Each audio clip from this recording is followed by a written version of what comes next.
Okay, hi everyone. My name is Sonny Burns, and I just want to make this quick video about the SMART Scholarship Program. I am a 2011 cohort year, you were 2016, and you are a semi-finalist for this year of 2019. So we're just going to kind of give a brief overview of the whole program and our stage in it, our thoughts and feelings, and the whole application process. So, what is the SMART Scholarship? The SMART Scholarship is a science, mathematics, and research for transformation scholarship, and it can be awarded to any undergrad or graduate student, and in any STEM field, so any science, technology, engineering, and mathematics field. You have to be a U.S. citizen or an Australian, Canadian, New Zealand, or a UK citizen to apply. You have to be at least 18 and going through a STEM career, currently enrolled in a college. You can't be a high school senior to apply. You have to be at least be in your freshman year, and you have to have at least a 3.0 GPA. So that's pretty much the main requirements. And what do you get? You get paid full tuition. You get paid a stipend a year. So $25K for a bachelor's degree. That's $2,083 a month that the government will pay you every single month till you graduate. And then once you graduate, you work at a full-time position at one of 190 sponsoring facilities across 40 states. We're here today at Picatinny Arsenal, where myself and Ivan works. And that's pretty much it. You also get health insurance. You get $1,000 a year for books. But those are the main benefits of the program. And so every year you accept the award. Every year you get that full tuition and that $25K a year. You have to work 1 year for the government. A lot of people see that as a con. I saw it as a pro. I was never doing interviews. I had a guaranteed job at a full salary, full benefits. And so I always saw it as a good thing. Anyway, that's enough about the program. We're going to go into greater detail about the benefits and our own individual experiences about it. Again, I am Sonny Burns. I received the program back in 2011. I was a mechanical engineer going to Stevens Institute of Technology in Hoboken, New Jersey. And currently I work as a project engineer doing a 40 millimeter grenades program. So running it. Ivan, if you want to share what your name, cohort year, major, school, and what you're currently doing. Okay.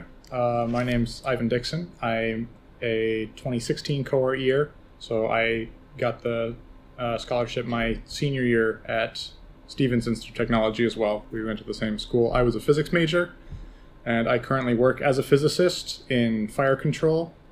If you don't know what that is, I don't exactly know how to explain it. But mostly doing small arms optics and kind of optical technologies. So I've been doing some work with laser physics, some work with some quantum stuff, but at a very, very basic level. And it's... What else did I have to say? I guess that was kind of it. You said your major? Yeah. School. I think that was it. Miko, if you want to go. I am in my last semester at Bergen Community College. I'm a math major, so I'll be transferring this upcoming fall, hopefully to concentrate in statistics. That's pretty much it. Cool. And you are a semi-finalist this year, right? I'm a semi-finalist. Not officially accepted, but you've gone through the application process. You had a couple phone interviews already, and so hopefully you'll receive the award. I believe the timeline is you apply I think December 5th was the application deadline. December 1st. December 1st. And then you hear back in February around that time if you're a semifinalist. And then I think in April you hear about whether you got awarded or not. And then I think payments start in August, if I believe. So first question for all of you. What was your process like for applying for this scholarship? How long did it take? Essay questions, requirements, maybe Miko, since this is fresh on your mind, if you want to address that question. I remember that the application opens up in August, but even before August, you can see all the questions listed on the website. So I kind of looked at that for a little bit, tried to get an idea of what I kind of want to write about for the essay questions, and maybe talk to people. Like I talked to Sungkook a little bit prior to submitting mine if I had any questions. But for the most part, the application is pretty straightforward. It asks direct questions about yourself, basic information, and then there's two main essay questions. I have them here, and they all range from 2,500 to 5,000 characters. So is that like a page, 2 pages? It was about a page. A solid page for me. I wrote 3,500 characters. So the first question was, why do you want to work for the Department of Defense, and how do you think you will benefit from working as part of the DoD civilian workforce? And yeah, that's where they want you to provide a summary of your current educational program objectives and your long-range professional goals.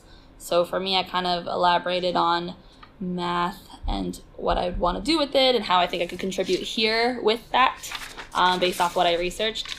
And then the second question was please discuss each of the following: the factors and experiences that led you to choose your field of study, and specific challenges or problems in your field that most interest you and why. So again, I kind of talk more in depth about how I came across this major. And then I Googled different ways where mathematicians or statisticians, what they do here at the Department of Defense in general, not just Picatinny. And I kind of use that as how that kind of inspires me and motivates me to want to work here. That way they kind of see that I'd want to be here besides just the scholarship benefits. Awesome. And how long would you say it kind of took you to put your whole application package together, hours-wise, from start to finish? Hours-wise? I just know in general it was probably like a month and a half getting everything done, because you also need your recommendation letters as well. And they also ask for other requirements or descriptions about like teamwork experience, leadership experience, do you think community service work too. Okay, that's right. Yeah. Do you think you spent over 20 hours writing and filling out all the forms? In general, yes. You think around 20 hours so. maybe? Yeah, okay. I would say so. It's all really organized. The application is super clear. Yeah. So I kind of would do it at work or at home, and in total I would say about maybe 20 hours or so. Ivan, what would you say? I'd say at least that much. Oh, really? Okay. I mean, so I did this a couple of years ago, so I don't remember the application process all that well. I couldn't tell you what I wrote my essays on. But in terms of just, making a resume that's kind of tailored for what you're applying for is always important. So I had to go through all of my research that I had done as an undergrad and kind of tweak it and word it in such a way that it was a little bit more applicable to the stuff that would be defense related. And I personally take a long time to write essays, so that took me a while, but I would say maybe like half or less time than it would take you to apply to college. Mm-hmm. Because I know that process takes months and months. So it's definitely easier than that. But okay. So and so you said there was 2 main essay questions, right? Those were the 2. And then everything else kind of just like forms and a little more experience and background, like almost like a extended resume almost.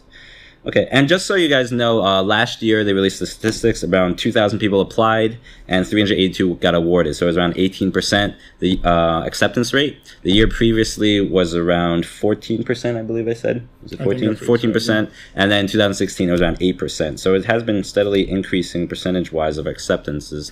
And as far as scholarships go, like if 18% get accepted, that's a pretty high rate of acceptance. Yeah, so most are like 5% or less. Yeah, so I think it's a good return on investment putting in those 20 hours to get this potential life-changing scholarship.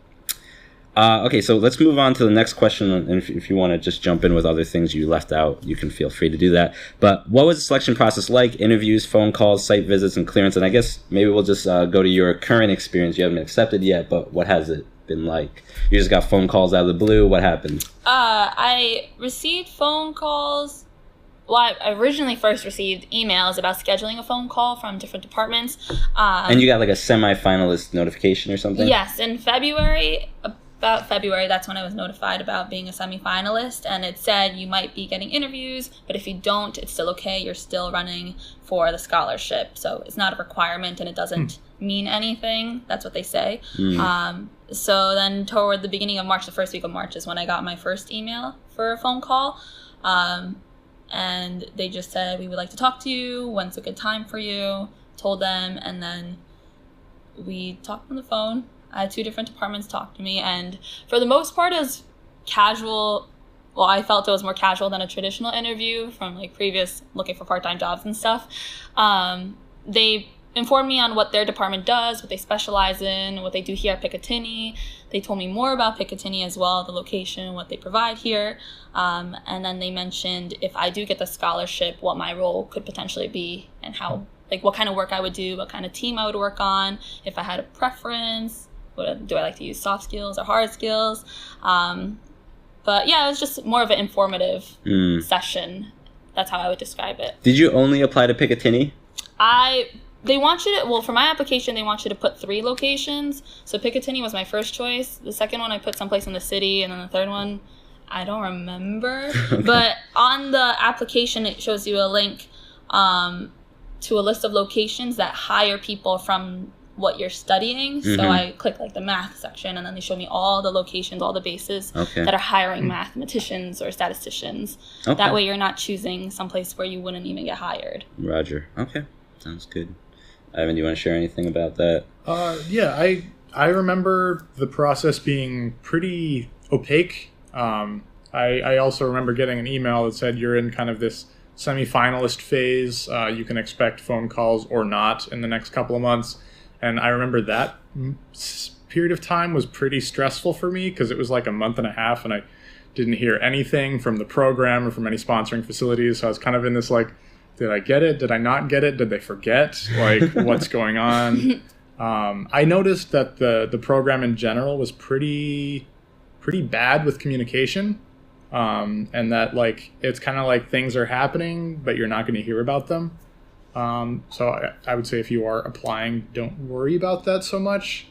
When I ended up getting my interviews, like Mikiko said, it was very much like I was in class and doing my undergrad, and I just got a call completely out of the blue, picked up the phone, and it was my current supervisor who said, "Hey, do you want to work in New Jersey?" And I said, sure. Can I ask who's calling? and then it started. It was just very, very informal, just kind of a conversation, kind of informative about what this group was doing and how I might fit there. So I feel like your current branch chief called you and asked you. I think it sounded like his voice, but there was like a year between then and when I actually met him, and I haven't actually gotten him to confirm that, but I don't know who else it would have been. So just for everyone's awareness, like these sponsoring facilities are humongous. Like Picatinny Arsenal has close to 6,000 people working at this location, at this facility, and there's 1,000 buildings here. There's 7,000 acres of property. We have a 18-hole golf course. We have a water park. We have a full-size gym. It's a huge facility. There's 84 miles of road here. So there's, I don't know, 500 branch chiefs or different organizations that could be calling. I believe you were called by 2 different branch chiefs that work in Picatinny Arsenal amongst all the various buildings. And I suspect that what happens is you get approved as a semi-finalist based on your criteria and your GPA and things like that. And then as long as the organization has funding from the government to hire DoD Smart Scholars, and then they can call the organization specific, like branch positions or branch chiefs, supervisors will call the potential list of candidates that had applied for the Smart Scholarship, call them, "Hey, you're a math major, we need a math major, are you a good fit?" And they'll talk to you on the phone, and if that connection works, that phone interview went well, I think then that match is made and the Smart Scholarship can be awarded to that person. That's what I suspect happens along the process. That's kind of how it seems like to me. So you were offered 2 positions, right? And you decided to take the one here in New Jersey? Yes. I received 2 phone calls, one from Picatinny Arsenal here in New Jersey, and then one in Virginia at the Dahlgren Naval Surface Warfare Center. I don't remember picking, before any calls came through, I don't remember picking sponsoring facilities. I remember picking just regions, like, New York tri-state area, West Coast, like either Northwest or California. I just remember picking, very big regions and kind of, how willing are you to travel. So I don't remember picking sponsoring facilities in advance, but after getting those 2 phone calls, I remember at the end, those were the only 2 options I had. So I don't know how the process works because it's all kind of in the dark from the participant side. I think for me, all I did in my application was I just put Picatinny Arsenal, New Jersey. I didn't really want to move anywhere else or work anywhere else. I had done an internship here prior to the Smart Scholarship, so I knew this is where I wanted to work, and that's what I did, and I ended up getting selected through Picatinny Arsenal. How would you say, related to your physics major, is what you do here related to being majoring in physics? Is it? So I would say I'm a very unique case in that it is very much a continuation directly of the work that I was doing in my undergrad. The reason being is that Picatinny Arsenal was actually funding the lab and my undergraduate research advisor at Stevens, for some of the work that I was doing there. Okay. So it was very much just transitioning from kind of the academic research into a more application side of research. So taking very much the skills, the equipment even, and the techniques that I was using in my undergrad and directly applying them once I got here. Okay. So I would say yes, very much so. I can definitely say that that's not normal. But for me, it worked out very nicely in that. It was a direct continuation.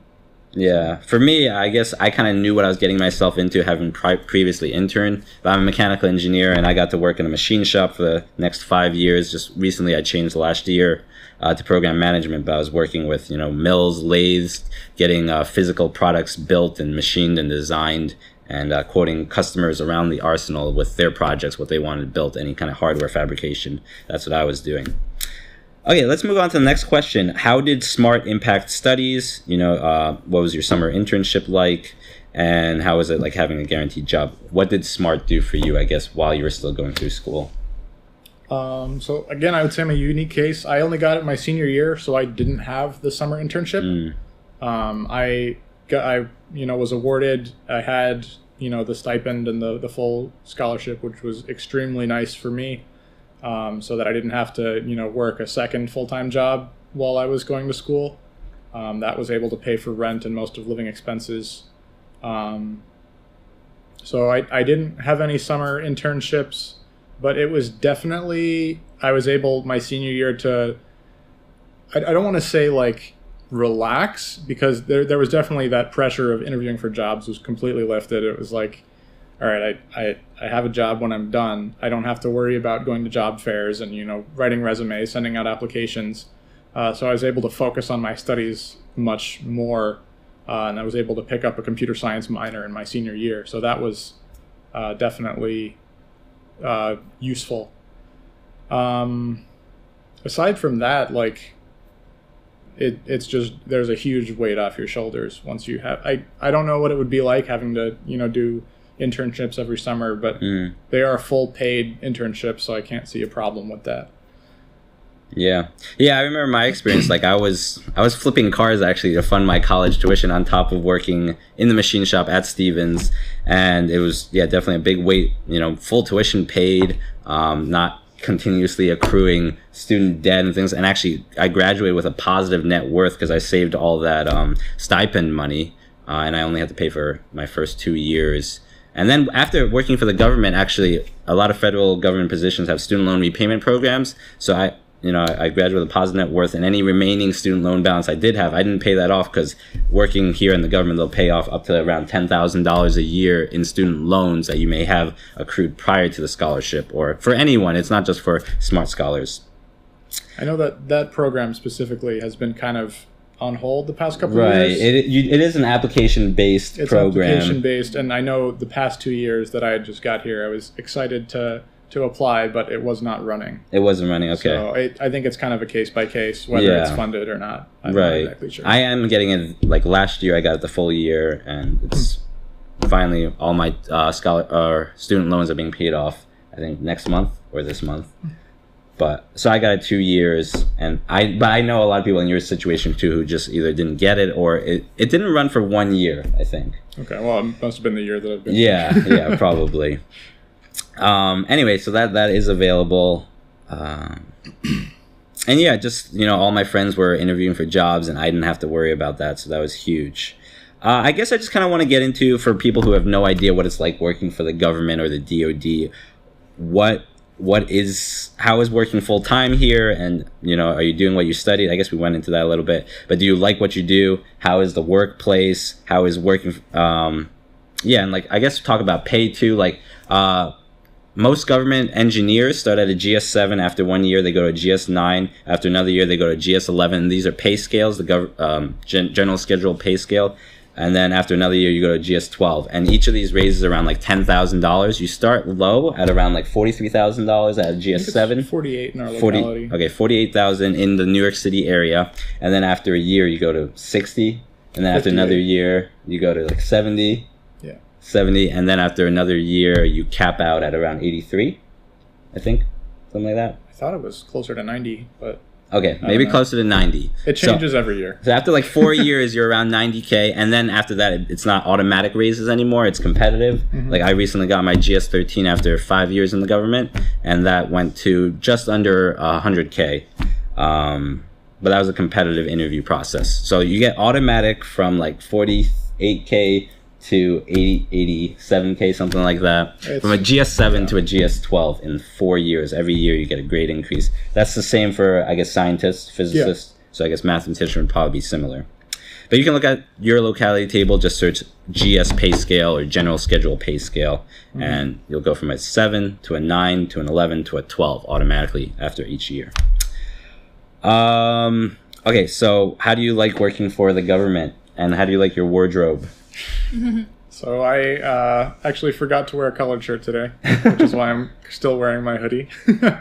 But it's definitely nice. It's very a relaxed work environment. Like you're not going to have the pressure of working in most industry or that like similar fields. I would say the pay is definitely significantly lower than what you'd find as an entry-level job for most STEM-related fields. I think I was within like the lowest 20th percentile of Stevens graduates for starting salary. Would you say like after 3 years or so you start to... Yeah, it definitely closes very quickly. But at least, I mean, I'm still only a year and a half in, so I'm still in that very much low end of the pay scale. Right. And New Jersey living expenses are very high, so that's been not the easiest. And I definitely recognize that I could be making a lot more working somewhere else. The other thing is that job security is very, very nice, and that like you would really have to try to get fired. Try very hard. Like very hard. You'd have to break many laws to get fired. And that's not to say that like, you know, I would encourage people to come in and think they can just, you know, slack off, but definitely the pace of work here is much slower. I've personally been considering moving to somewhere just because I personally would like a faster pace of work. I find myself a lot of times having to look for work and look for things to do.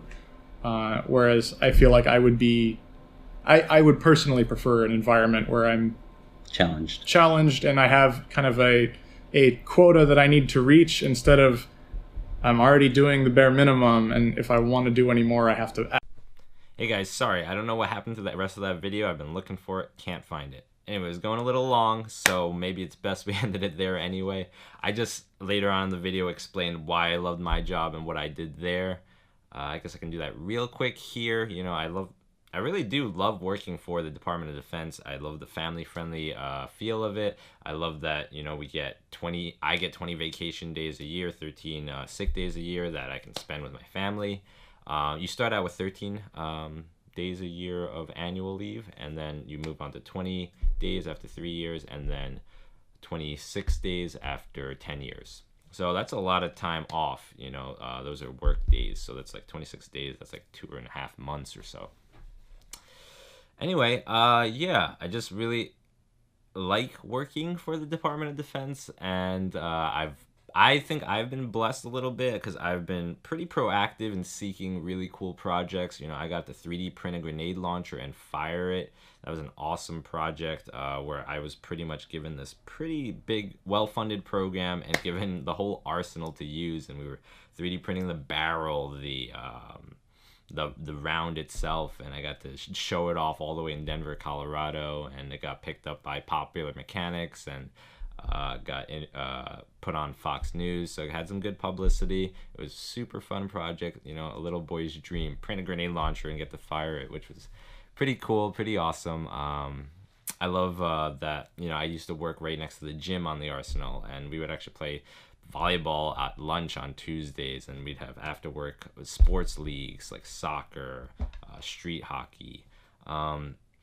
just overall, it was such a, I really enjoy my work. I love supporting, I love the mission that I'm supporting. I'm supporting the U.S. Army, supporting our country, and just, missions there, pays there. I just got a GS-13 promotion, so right under six-figure salary. I'm at $99,927 a year. They couldn't give me that extra $70. So not quite six figures, but getting there. And and it only took me 5 years to get there. So I feel like, sure, you start low, but you get to reach your peers and maybe surpass them pretty quickly, and you don't have to put in those extra hours. A lot of my my peer group who graduated with me are working 60-hour work weeks, and me, I always get to come home right at 5 o'clock to my family. I have 2 kids now, so that's very important to me. And a pension, healthcare when I retire, 5% match to the TSP. I don't have to worry about being laid off. And again, I fully support what I'm doing, and I believe in what I'm doing. So that's huge, worthwhile cause. Hope you guys liked this video. Hope it was informative to you.